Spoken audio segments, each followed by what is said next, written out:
Le contenu qui suit a été produit grâce à Vinstache la boutique. La livraison est offerte des 6 bouteilles et c'est cette boutique qui m'aide à produire en totale indépendance le genre de vidéo que voici.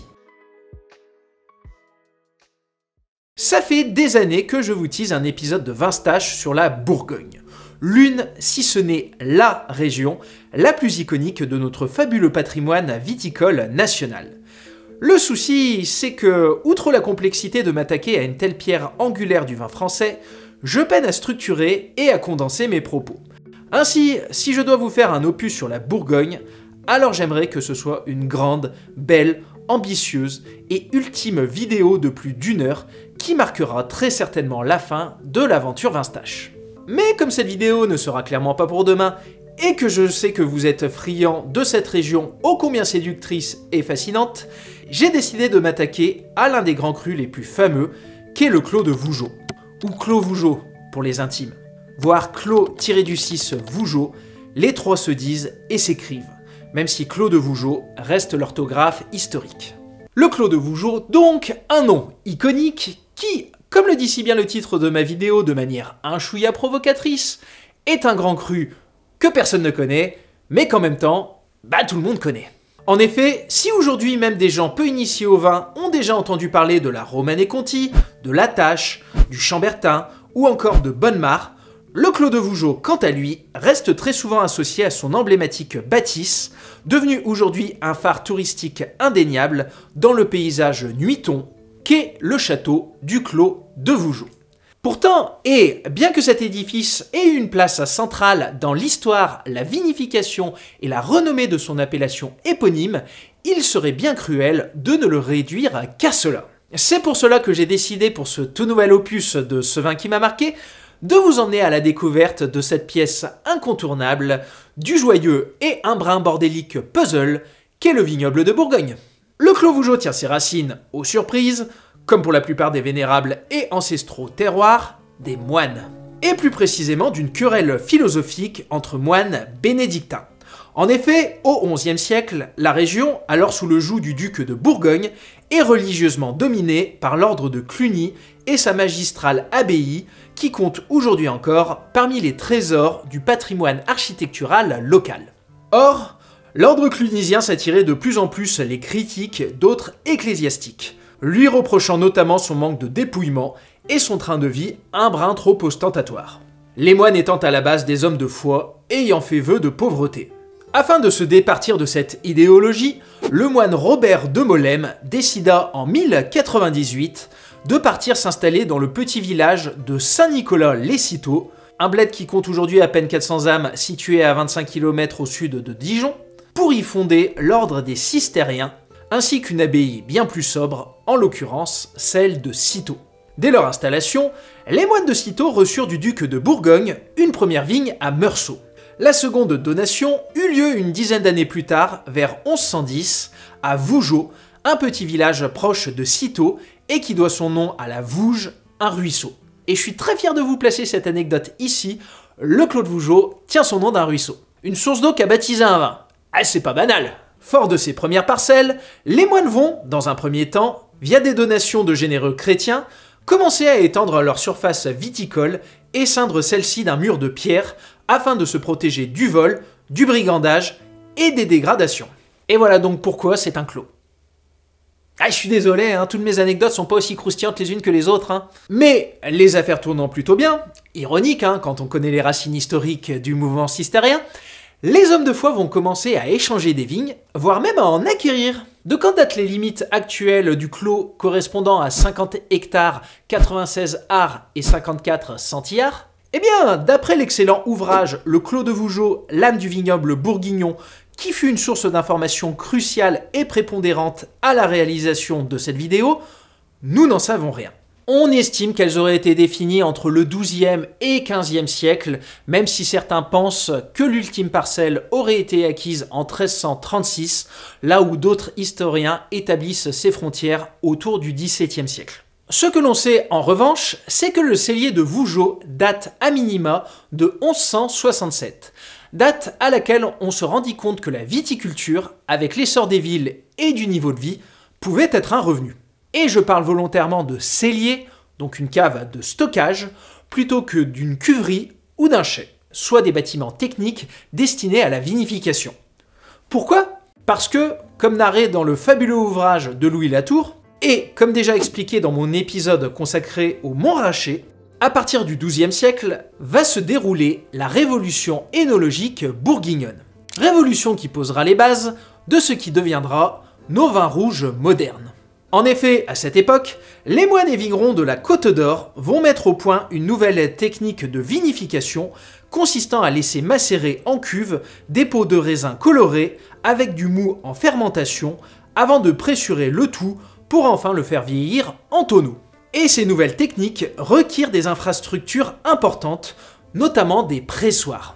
Or, les dernières recherches des historiens nous indiquent que les deux pressoirs de la galerie orientale du clos de Vougeot datent de la fin du Moyen-Âge. L'un fut créé en 1478 et l'autre en 1489. D'ailleurs, pour l'anecdote, ces deux pressoirs ont failli être démontés durant la Seconde Guerre mondiale pour en faire du bois de chauffage. Anecdote de nouveau plutôt intéressante. C'était vraiment très intéressant. Bref, cette révolution énologique bourguignonne sera collective et partira de plusieurs épicentres, mais il est évident qu'avec un concentré d'infrastructures, de savoir et de terroir, le clos de Vougeot tiendra un rôle prépondérant dans celle-ci. Mais d'ailleurs, ce terroir, quel est-il ? Et comment les moines l'ont-ils appréhendé durant des siècles de manière empirique ? Il est assez amusant de dénoter en 2025, et alors que le clos de Vougeot est, et de très loin, le plus important des grands crus de Bourgogne en surface viticole avec plus de 50 hectares, qu'il ne possède qu'un seul climat, le clos de Vougeot. Ce qui peut sembler un brin comme une anomalie. Par exemple, si on prend le grand cru mitoyen du clos de Vougeot, qu'est les Échezeaux, avec seulement 36 hectares, celui-ci se trouve sous-divisé en 11 climats. Et pourtant, au clos de Vougeot, il n'y a en réalité qu'un seul climat, le clos de Vougeot. La réalité est en fait bien plus contrastée. En fait, s'il n'y a pas plusieurs climats, c'est pour une bête raison de cadastre. Les lieux-dits historiques n'ayant jamais été officiellement enregistrés dans celui-ci. Oh merde! Oh, c'est con ça! Cependant, d'après une carte vendue par le clos de Vougeot himself, on répertorie une quinzaine de climats et certains producteurs les mettent en avant sur les étiquettes avec des noms comme le Grand Maupertuis, Maréau ou encore Musigny. À ne pas confondre avec le Grand Cru, Musigny. C'est la Bourgogne, vous inquiétez pas, c'est la mer. Mais plus que des climats, il y a une réalité géologique derrière ce Grand Cru d'élite, reconnu officiellement le 31 juillet 1937. Là encore, comme expliqué dans mon épisode sur le Montrachet, la Bourgogne est issue d'un complexe millefeuille de sol hérité du jeu de la tectonique des plaques et des aires géologiques. Ainsi, au sein du clos Vougeot et à l'instar du Montrachet, l'appellation se compose de 3 marches. Et je vais me permettre de citer les auteurs du livre sur le clos Vougeot. Le clos de Vougeot est en pente douce sur la partie supérieure, 3 à 4%, puis il s'étale à peu près plat, très légèrement bombé. Vers 240 mètres d'altitude, à la partie inférieure du clos, un sol brun profond, 90 cm, repose sur un niveau marneux hydromorphe. On pourrait le croire médiocre. Pas tant que cela. Au milieu du clos, vers 250 mètres, les conditions géologiques deviennent beaucoup plus favorables. Si la pente est plus marquée, la profondeur n'excède pas plus de 45 cm et repose sur des cailloutis calcaires. À la partie supérieure du clos, vers 255 mètres, le sol prend une texture grenue, de texture moins argileuse, 45 à 48% avec des graviers en abondance. La couche de terre ne dépasse pas les 40 cm sur la dalle de calcaire bajossien. Alors, je m'excuse pour ce charabia un peu trop technique que moi-même je ne comprends pas, donc pour vulgariser à l'extrême, sachez que plus on remonte vers le haut du clos de Vougeot, plus les terroirs sont qualitatifs, ou, tout du moins, pour paraphraser les équipes de la maison Albert Bichot, le fruit est très présent dans la partie basse, la structure et la charpente, eux, sont plus marqués sur la partie haute. Et ça, les moines cistériens l'avaient semble-t-il bien compris, puisque la légende veut que déjà, à leur époque, 3 cuvées séparées étaient vinifiées. Celle qui provenait des raisins de la partie haute du clos était considérée comme la meilleure. L'abbaye de Cîteaux ne la vendait pas, la réservant au pape, aux empereurs, aux rois et à tous ceux dont il sollicitait les bonnes grâces. D'ailleurs, en 1957, à l'occasion de la visite au Vatican de notre président de la République d'alors, qu'était ce bon vieux René Coty. C'est notre Raïs à nous. 300 bouteilles du Clos de Vougeot millésimé 1953 furent offerts à Pie XII par les propriétaires du clos. Cette anecdote était là uniquement pour vous parler de René Coty. Un grand homme. Il marquera l'histoire. La partie moyenne du clos, jugée presque égale à la première, était mise en vente à un prix élevé. Quant à la partie la plus basse du clos, qui était cependant très bonne, quoiqu'elle ne valût pas les deux premières, elle était également destinée au commerce, mais vendue moins cher. Mythe ou réalité, je suppose que le curseur est à ajuster entre les deux, mais toujours est-il que, sous la tutelle des moines cisterciens, le Clos de Vougeot va devenir l'un des épicentres de la qualité bourguignonne.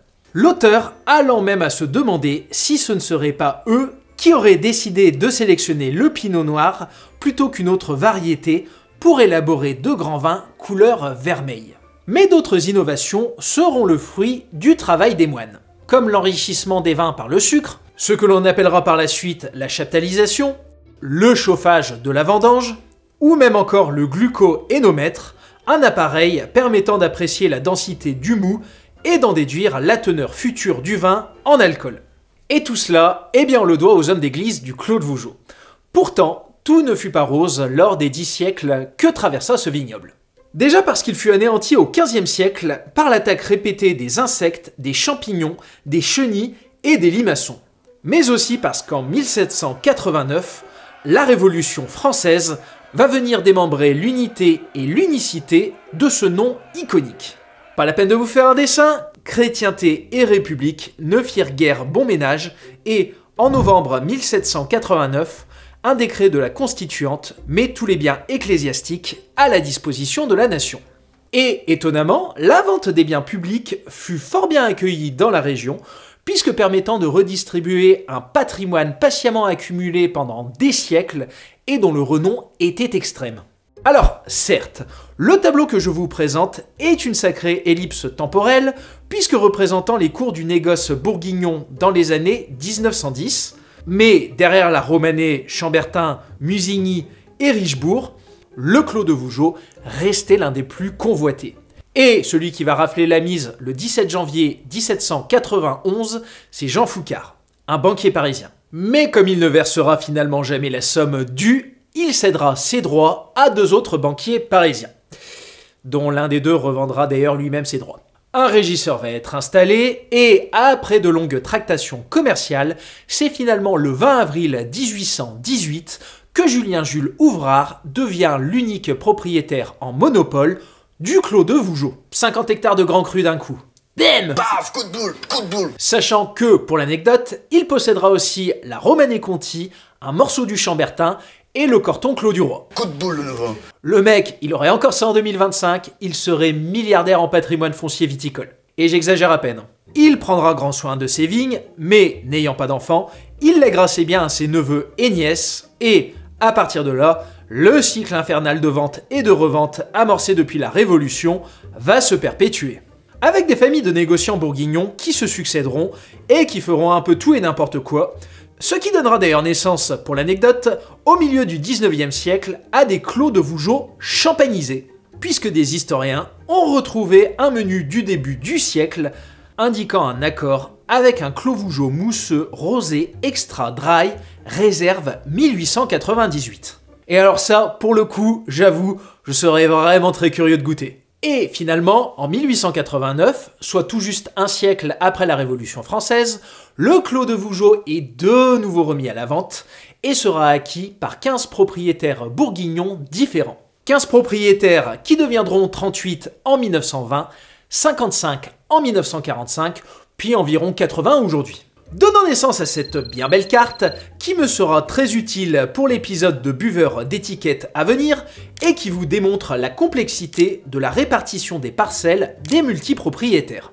Le plus petit possesseur à l'heure actuelle étant le domaine J&M Simon, avec 6 arts et 42 centillards, soit 0,06 hectares, et le plus grand propriétaire étant le château de la Tour, avec ses 5 hectares, 48 arts, soit 1/10 du Clos de Vougeot. Et si vous voulez acquérir une parcelle de ce grand cru mythique, eh bien déjà d'une, bonne chance, hein, les gars, il va falloir vous lever tôt, ce genre de transaction n'étant vraiment pas courante, et de deux, il va vous falloir de la caillasse. L'un des derniers arrivants en 2006 n'étant autre que le milliardaire François Pinault, qui, en acquérant le domaine René Angel, pour une somme non divulguée, a notamment pu s'offrir 1 hectare 36 de Clos Vougeot. D'ailleurs, le F, si tu me regardes et que tu aimes beaucoup ce que je fais, n'hésite pas à aller faire un tour sur mon Tipeee et à me faire une petite donation. Je t'en serai, ma foi, fort reconnaissant. Pourtant, et comme je voulais si bien le souligner avec le titre un brin aguicheur de ma vidéo, le Clos de Vougeot, c'est ce grand cru de Bourgogne que tout le monde connaît, mais qu'en même temps, personne ne connaît. Par là, je veux dire que, de mon humble point de vue, il n'a pas forcément l'aura de certains de ses voisins, comme la Romanée-Conti, Richebourg ou encore le Chambertin. Évidemment, il y a une question de volume.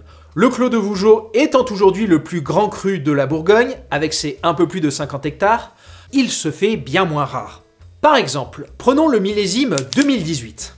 Année relativement généreuse, mais sans excès, les propriétaires ont récolté 1740 hectolitres, soit un total de 230 000 bouteilles produites. Là où, comme expliqué dans mon épisode consacré à la Romanée-Conti, on est plus autour des 6200 bouteilles par année. Une rareté moindre due à des surfaces plus étendues, une histoire complexe depuis la Révolution française entre unicité et morcellement de la multipropriété, pas de climat, ou du moins pas de lieux-dits cadastraux, alors que les grands dégustateurs de Bourgogne raffolent de cette pseudo-complexité, sont autant de freins à son relatif manque de reconnaissance. Et enfin, son château. Je l'ai assez rapidement mentionné en introduction de l'épisode, mais le Clos de Vougeot, dans l'imaginaire populaire, est plus associé à ce château au milieu des vignes qu'à un grand cru avec un château au milieu.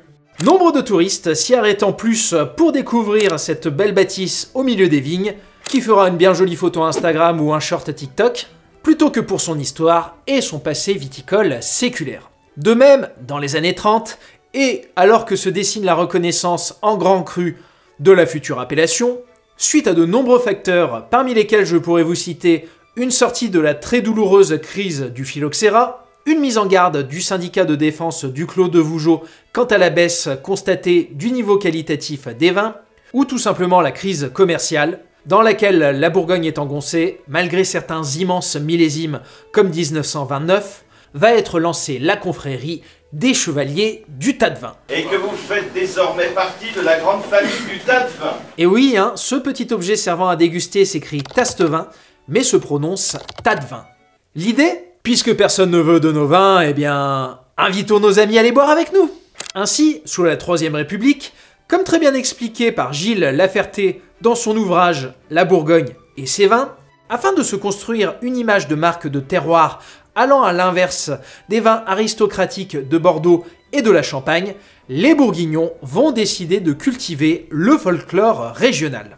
En organisant notamment des chapitres de la confrérie des chevaliers du tas de vin, où des vignerons déguisés en costume de théâtre ou en robe de magistrat accueillirent lors de banquets dantesques, et peut-être un brin aviné, des journalistes, négociants, importateurs ou même stars de leur époque, afin de leur faire déguster leur production et ainsi promouvoir les vins de Bourgogne, tout en les ancrant dans une imagerie de convivialité et de partage. Et autant je n'ai jamais vraiment été très fan des confréries, voir des mecs rougeaux de 70 piges en robe de théâtre, j'avoue, c'est pas forcément ce qui me fait le plus rêver. Mais outre le fait que cela fut un coup de relations publiques absolument prodigieux, aujourd'hui tout le monde associe la Bourgogne à des notions de terroir et de convivialité, là où les Bordelais et les Champenois sont très souvent vus comme des gens un brin prout-prout et déconnectés de la réalité de la terre dans leur tour d'ivoire, eh bien je dois bien reconnaître avec humilité que les mecs ils étaient dans le futur, ils avaient 80 ans d'avance. Puisque ce sont au final les mêmes recettes que les gueuletons et autres comptes Instagram de bons vivants ont remis en lumière depuis près d'une décennie.